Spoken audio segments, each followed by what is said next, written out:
रावण जब विमान से माता सीता का अपहरण करके ले जा रहा होता है, तब रास्ते में गिद्धराज जटायु उसे रोकने का प्रयास करते हैं और इसी प्रयास में रावण जटायु का वध कर देता है।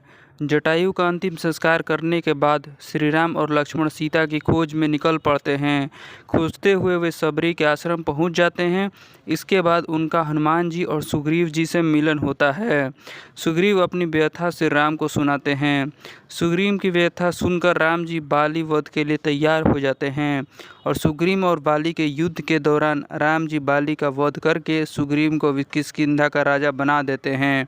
सीता की खोज में जाम्बवंत के कहने पर हनुमान जी को अपनी शक्तियों का आभास होता है और वे समुद्र लांघकर अशोक वाटिका पहुंच जाते हैं।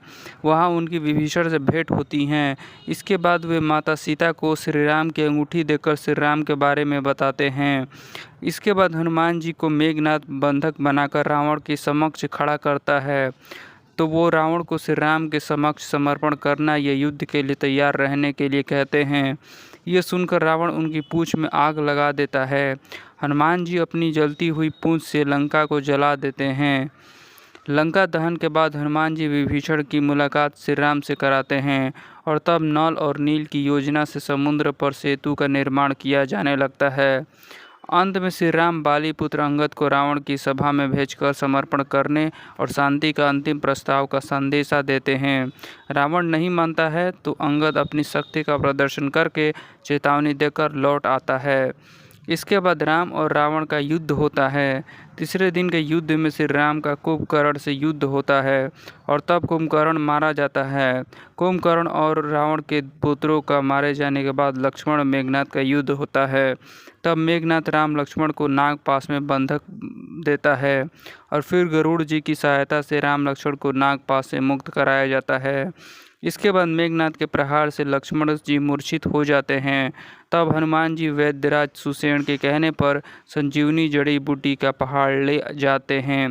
संजीवनी बूटी से लक्ष्मण जी को जब होश आता है तब वो फिर से उनका मेघनाद के साथ युद्ध होता है और अंत में वे मेघनाद का वध कर देते हैं। इसके बाद राम और रावण का भयंकर युद्ध होता है। विभीषण के बताने पर श्री राम नाभि में तीर छोड़ते हैं और तब रावण का वध करने के बाद प्रभु श्री राम अपनी पत्नी सीता और भाई लक्ष्मण के साथ पुष्पक विमान में बैठकर अयोध्या लौट आते हैं।